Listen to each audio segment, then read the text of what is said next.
Good morning बच्चों, कैसे हैं आप सब। उम्मीद करता हूँ अच्छे होंगे।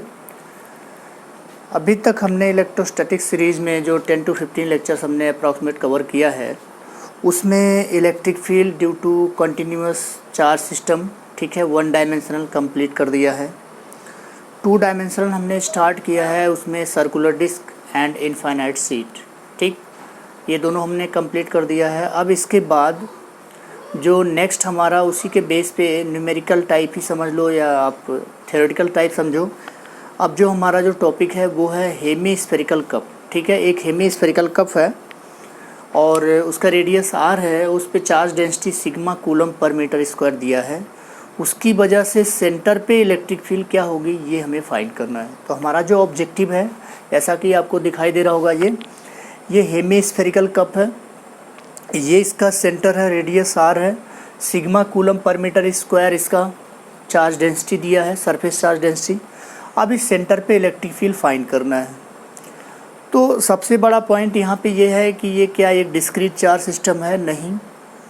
क्या ये पॉइंट चार्ज है? नहीं। तो फिर क्या है ये एक कंटिन्यूअस चार्ज सिस्टम है, एक कंटिन्यूअस चार्ज सिस्टम है। तो कंटिन्यूअस चार्ज सिस्टम को हमने बताया था कि कैलकुलस मेथड से हम यूज करते हैं, ठीक है। कैलकुलस मेथड यूज करके उसको हम क्या करते हैं, फाइंड करते हैं। अब यहाँ पे कैलकुलस मेथड यूज करके फाइंड करते हैं, तो यहाँ पे कप को बनाने वाला, तो कैलकुलस मेथड में हम क्या करते थे, एक डिफरेंशियल एलिमेंट लेते थे, डिफरेंशियल एलिमेंट लेते थे। ये आपको दिखाई दे रहा है क्या? सभी को ध्यान से देखो, ये चीज़ दिखाई दे रहा है क्या आपको? ठीक है, चलिए, ये डिफरेंशियल मेथड से हम यूज करते हैं। यहाँ पे एक डिफरेंशियल स्ट्रिप लेते हैं, डिफरेंशियल स्ट्रिप हर एक में, जैसे लीनियर रॉड में हम छोटा सा लेंथ एलिमेंट लेते थे, रिंग में भी वही लेते थे, डिस्क में हमने क्या किया था, एक रिंग लिया था। इसी तरह इनफाइनाइट सीट में भी हमने रिंग या डिस्क ले करके आप उसकी रेडियस क्या कर देते थे, इनफाइनाइट करके इंटीग्रेट करके फाइंड कर लेते थे। अब यहाँ पे हमें क्या करना है, यहाँ पे रिंग यहाँ भी होगा डिफरेंट रेडियाई का।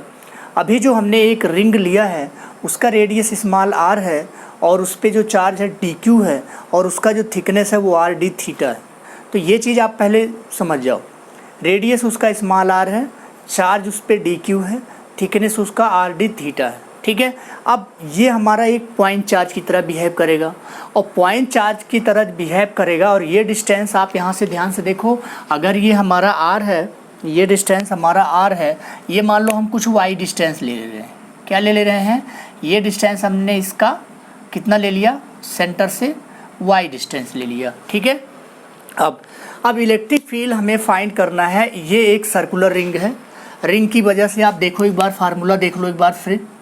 रिंग की वजह से क्या फार्मूला होता है भाई, ये देखो, ये रिंग है, इसकी वजह से ये एक्स डिस्टेंस है, इस पॉइंट पी पे इलेक्ट्रिक फील्ड का फार्मूला क्या होता है, के क्यू एक्स डिवाइड बाई, अगर इसका रेडियस आर है, R square plus x square whole power 3/2।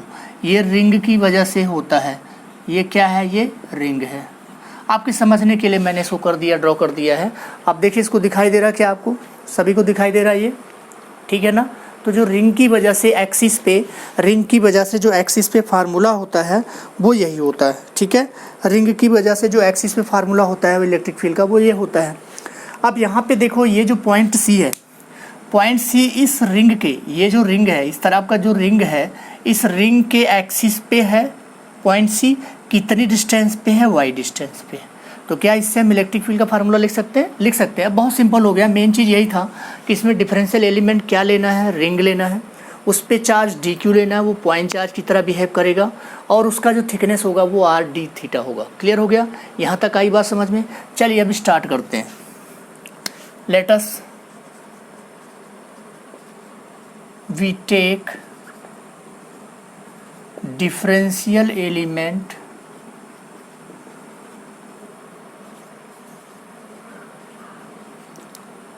as ring of radius r and thickness dl is equal to r d theta, ठीक है। ये दो चीज़ आप इसको यहाँ पे समझ लें। At distance of at distance of y from center of the hemispherical cup। कहाँ से? Centre of the hemispherical cup. हमने क्या लिया? बहुत अच्छे से डिफाइन, आप 1 बाई 1 करके मैं एक एक स्टेप आपको एक्सप्लेन करूँगा यहाँ पे। तो यहाँ पे डिफरेंशियल एलिमेंट क्या लिया है? रिंग लिया है, उसका रेडियस क्या है? r है, एंड थिकनेस क्या है? dl r d theta. आपको सबको पता होगा ये d थीटा एंगल सबटेंड कर रहा है। और कितना एंगल है? यहाँ से कितना एंगल है? मान लो ये जो एंगल है कितने एंगल पे लिया है? ये थीटा एंगल पे। क्लियर हो गया? At a distance of y from centre of the hemispherical cup. ये centre of the hemispherical cup है, यहाँ से कितनी डिस्टेंस है? y डिस्टेंस है, जो अभी हमने आपको रिप्रेजेंट किया है, शो किया है। ये डिस्टेंस कितनी भाई? ये डिस्टेंस y है। चलिए अब यहाँ पे सबसे पहले हम चार्ज dq लिखते हैं। Charge dq is equal to sigma ds। कैसे? सिग्मा हमको दिया है, ऑलरेडी मैं बता चुका हूँ। चार्ज डिस्ट्रीब्यूशन सिस्टम में हमने बता दिया है कि जो सरफेस चार्ज डेंसिटी होता है उसके फॉर्म में अगर हमें चार्ज लिखना है तो क्या होगा? Sigma into area. तो यहाँ पे एरिया हमने इसका ds लिया है, तो सिग्मा इंटू ds हो गया। क्या हम ds लिख पाएंगे? यस, ds देखो क्या होगा बेटा? ds होगा 2 पाई r, रेडियस मीन इसका r रेडियस है, सरकमफेरेंस इंटू थिकनेस dl की वैल्यू क्या है भाई? r d थीटा है। ध्यान से देखो, और ये रेडियस r है, ये पूरा यहाँ से लेके यहाँ तक रेडियस क्या है? ये पूरा यहाँ से लेके यहाँ तक हर एक क्या है? रेडियस r है। तो 2 pi r into r d theta. अब r, ये स्मॉल r देखो, ये कैपिटल r साइन थीटा होगा कि नहीं होगा? देख लो भाई, ये स्मॉल r की वैल्यू r साइन थीटा होगा, और जो y है उसकी वैल्यू r कॉस थीटा होगा। अच्छे से देख लें, इसमें कोई डाउट हो तो आप पूछ सकते हैं। ठीक है, अब नेक्स्ट देखो यहाँ पे क्या है?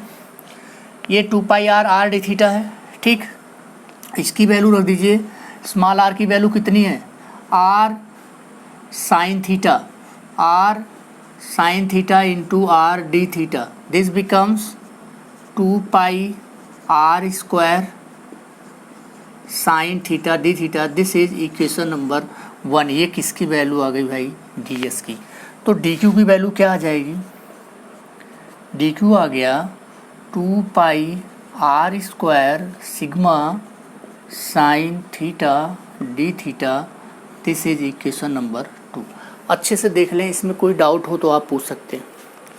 अच्छे से देख लें और इसको नोट कर लें, क्योंकि मैं मिटाने वाला हूँ। ठीक है, फटाफट इसको नोट कर लें, इसमें कोई डाउट हो तो आप पूछ सकते हैं। हमने dq की वैल्यू निकाल दिया है। dq की value 2 pi r square sigma sine theta d theta आ चुकी है। आप इसको नोट कर सकते हैं। क्लियर हो गया? नोट कर सकते हैं।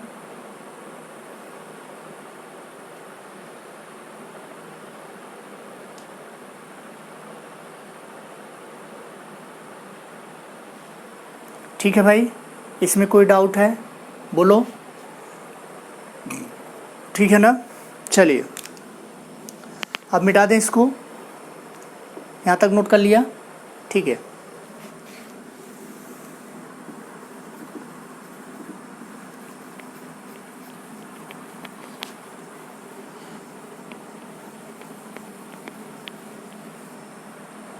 ये इसकी वजह से DE आ रहा, लेकिन पूरी रिंग की वजह से DE किधर होगा भाई? इधर होगा। ये DE होगा। आई बात समझ में? ये DE होगा पूरे रिंग की वजह से। रिंग की वजह से इलेक्ट्रिक फील्ड किधर होता है? एक्सिस के एलॉन्ग होता है। किधर होता है भाई? एक्सिस के एलॉन्ग होता है। ऑलरेडी हम बता चुके हैं इस चीज़ को। चलिए अब यहाँ पे लिखते हैं electric field due to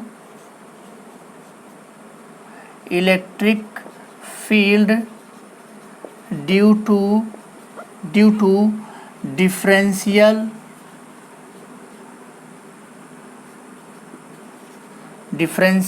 ring element at an axial point C. Axial point C क्या है? एक्सिस पे ही है। ये सी पॉइंट किस पे? एक्सिस पे है। ठीक है, और जो कि उसका हेमिस्फेरिकल का क्या है? सेंटर है। हेमिस्फेरिकल का क्या है? सेंटर है। तो अब यहाँ पे लिखेंगे d E at C is equal to k d q, और ये डिस्टेंस y डिवाइड बाई इसका रेडियस क्या है भाई, इसका रेडियस क्या है, क्या लिखते हैं, रिंग का रेडियस क्या है, आर स्क्वायर, कितनी डिस्टेंस पे है, y डिस्टेंस पे y स्क्वायर होल पावर 3/2। आप अच्छे से देख लें, अगर इसमें कोई डाउट हो तो बताएं। मैं फार्मूला इसीलिए वहाँ पे लिखा हुआ है। ये एक्सिस से डिस्टेंस y है तो यहाँ y लिखा, यहाँ R square plus x square मतलब वाई स्क्वायर होल पावर 3/2 ये फार्मूला होता है। अब ये वैल्यू हम यहाँ पे रखेंगे डी क्यू भी आ चुका है, सब कुछ आ चुका है, रख दीजिए k 2 pi r square sigma sine theta D theta into R क्या है, वाई क्या है, आर कॉस थीटा, वाई क्या है, आर कॉस थीटा। अब आप ध्यान से देखो, R square plus Y square की वैल्यू क्या आई, R square sine square theta plus R square cos square theta, यही तो है। तो बताओ कितना आ गया फाइनली, आर स्क्वायर आ गया कि नहीं। तो क्या यहाँ आर स्क्वायर और आर क्यूब आ जाएगा कि नहीं आ जाएगा, तो यहाँ पे हमने इसकी वैल्यू आर क्यूब लिख दिया। अब ध्यान से देखो, आर स्क्वायर आर क्या हो जाएगा दोनों, ये बताओ भाई, ये दोनों आपस में कैंसल हो जाएगा, पूरा का पूरा ये कैंसल हो जाएगा। बचा क्या अब यहाँ पे, तो d E C is equal to k 2 pi sigma sine theta cos theta D theta, यही बचा नेट इलेक्ट्रिक फील्ड। अब यहाँ पे देखो, इसको हम ऐसे कर सकते हैं, बाई 2 कर दें, 2 से और 2 से मल्टीप्लाई कर दें तो ये साइन 2 थीटा बन जाएगा। यहाँ क्या बना, के पाई सिग्मा, यही बना ना, इनटू के पाई सिग्मा, और बताओ क्या हुआ यहाँ, साइन 2 थीटा डी थीटा, और यहाँ पे क्या हुआ हमारा, डी ई सी हो गया। ये क्वेश्चन नंबर आपका 3। इसमें कोई डाउट हो तो बताओ, आप अच्छे से नोट कर लो। सारे स्टेप्स मैंने 1 बाय 1 करके एक करके सारे स्टेप्स मैंने रिपीट किए हैं, सारे स्टेप आपको डिटेल में एक्सप्लेन किए हैं, देख लीजिए। एक्सिस पे यही होता है, ये वैल्यू रखेंगे, यहाँ पे कट जाएगा, यहाँ पे कैंसिल हो जाएगा। तो अब बताओ यहाँ पे नेट इलेक्ट्रिक फील्ड के लिए हमको क्या करना है, इसको केवल इंटीग्रेट कर देना और कुछ नहीं करना, ठीक है। इंटीग्रेशन की लिमिट आप सभी लोग बताएंगे हमको, इंटीग्रेशन की लिमिट क्या होगी, यहाँ पे इंटीग्रेशन की लिमिट क्या होगी ये सभी लोग हमको बताएंगे। इंटीग्रेशन की लिमिट क्या होगी भाई, फटाफट सोच के बताओ, सोच के बताइए, हमने आपको बता दिया है।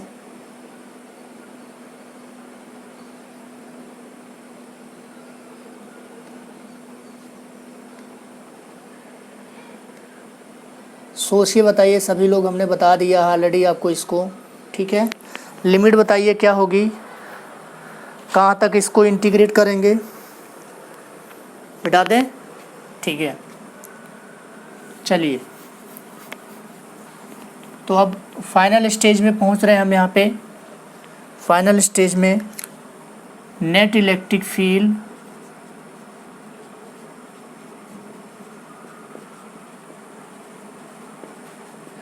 एट सेंटर विल बी, देखो ये जो थीटा है इसको 0 to π/2 आप रोटेट कर दोगे तो क्या हो जाएगा, ये हेमिस्फेरिकल कप बन जाएगा 0 to π/2।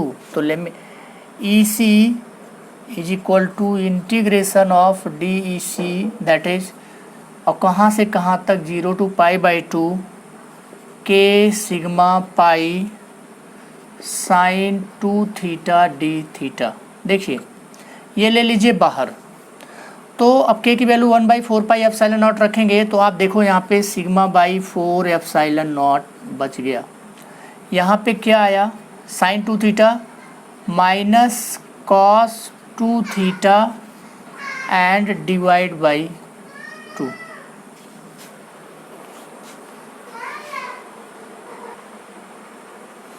ठीक है, तो अब इसको इंटीग्रेशन बाई 2 हमने कर दिया, आपको पता होगा इंटीग्रेशन क्या होता है। अब ये cos theta 0 to pi by 2 जब आप रखेंगे तो पाई बाई 2 क्या हो गया, पाई माइनस माइनस प्लस 1 और माइनस माइनस 0 करेंगे तो 2 आ जाएगा यहाँ पे, ये आ गया। फाइनली हमारा sigma by 4 epsilon not centre पे आ जाएगा और यही आपका आंसर होगा। नोट कर लें अच्छे से, बहुत इम्पोर्टेंट है। तो यहाँ पे जो इलेक्ट्रिक फील्ड आया, क्या वो आर या किसी चीज़ पे डिपेंड कर रहा है? नहीं कर रहा है। किसी भी रेडियस का हेमिस्फेरिकल कप है, उसके लिए जो इलेक्ट्रिक फील्ड है वो क्या है भाई, वो क्या है, कांस्टेंट है। वो केवल और केवल सिग्मा पे डिपेंड कर रहा है। चार्ज डेंसिटी जितनी ज़्यादा होगी उतनी ही ज़्यादा इलेक्ट्रिक फील्ड होगी, बट दैट इज़ कांस्टेंट। ये क्वेश्चन आपका आईआईटी में आ चुका है, नीट में ये फार्मूला पूछा गया है, तो बहुत इंपॉर्टेंट है, इसको आप नोट कर लें। इसके बाद हम नेक्स्ट कॉन्सेप्ट करने जा रहे हैं, ठीक है, इसको आप नोट कर लें फटाफट।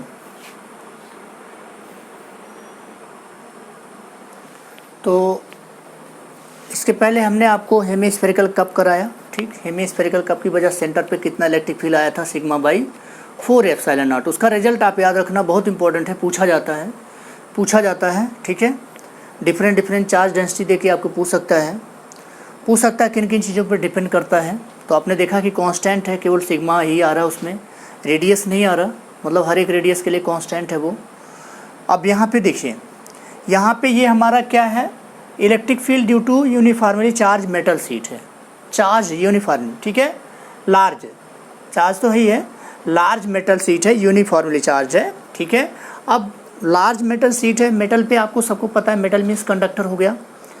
चार्ज जो है हमेशा आउटर मोस्ट सरफेस पर रिसाइड करता है, इनसाइड में चार्ज नहीं होता है। होता है क्या? नहीं होता है, इनसाइड में चार्ज नहीं होता है, सारा का सारा चार्ज आउटर मोस्ट सरफेस पे होता है। सरफेस पे आ जाएगा, अंदर नहीं होगा, तो अंदर इलेक्ट्रिक फील्ड क्या हो जाएगी, जीरो हो जाएगी कि नहीं हो जाएगी, जीरो हो जाएगी। अंदर इलेक्ट्रिक फील्ड जीरो हो जाएगी, क्योंकि अंदर कोई भी चार्ज रिसाइड नहीं करता है। जो भी चार्ज होगा वो आउटर सरफेस पे होगा, इसीलिए जो भी इलेक्ट्रिक फील्ड आएगी वो आउटर पे इलेक्ट्रिक फील्ड आएगी। मान लो ये हमारा इलेक्ट्रिक फील्ड 1 है, ये इलेक्ट्रिक फील्ड 2 है, ये दोनों पॉइंट आउटर पे हैं। अब आपको पता है एक मेटल शीट की वजह से, since E due to sheet, single sheet की वजह से सिग्मा बाई 2 एप्सिलॉन नॉट होता है, आप सबको पता है।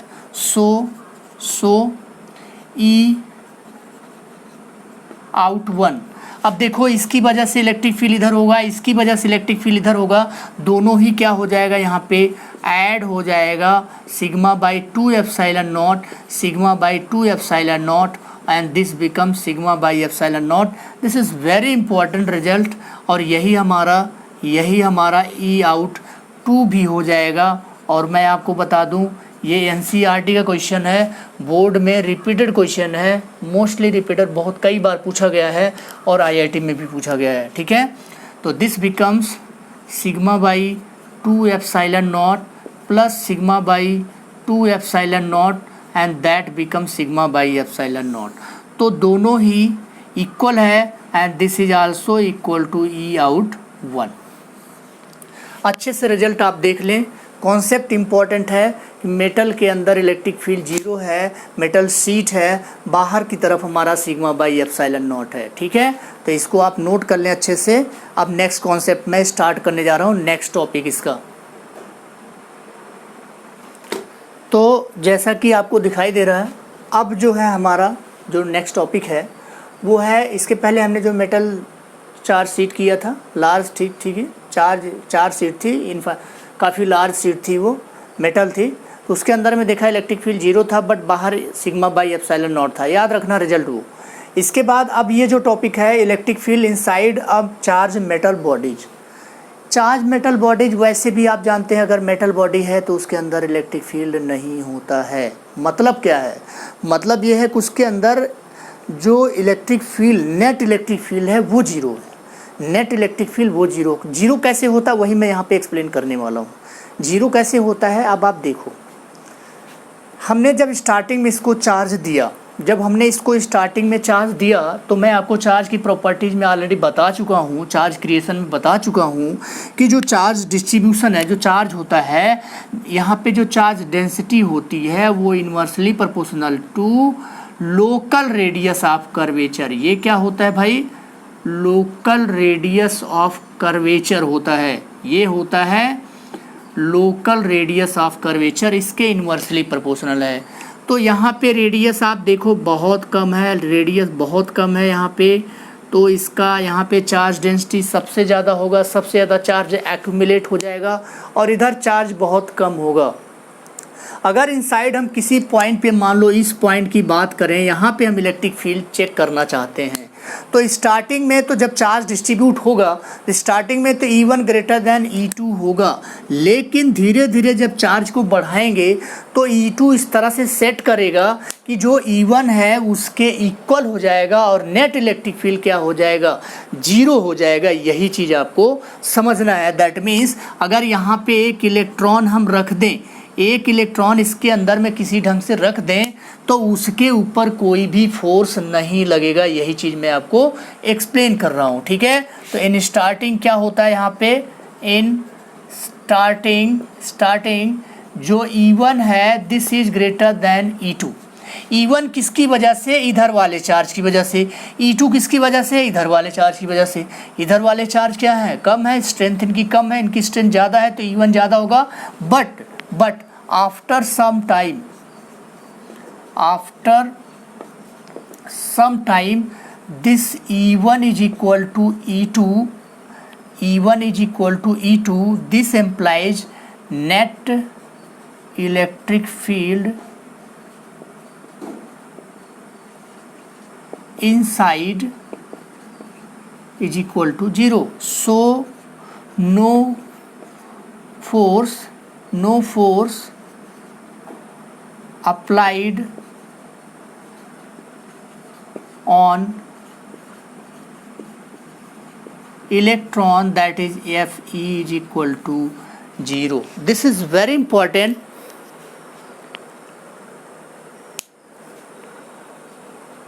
क्लियर हो गया? आई बात समझ में? बहुत इम्पोर्टेंट है भाई ये चीज़, आप समझो।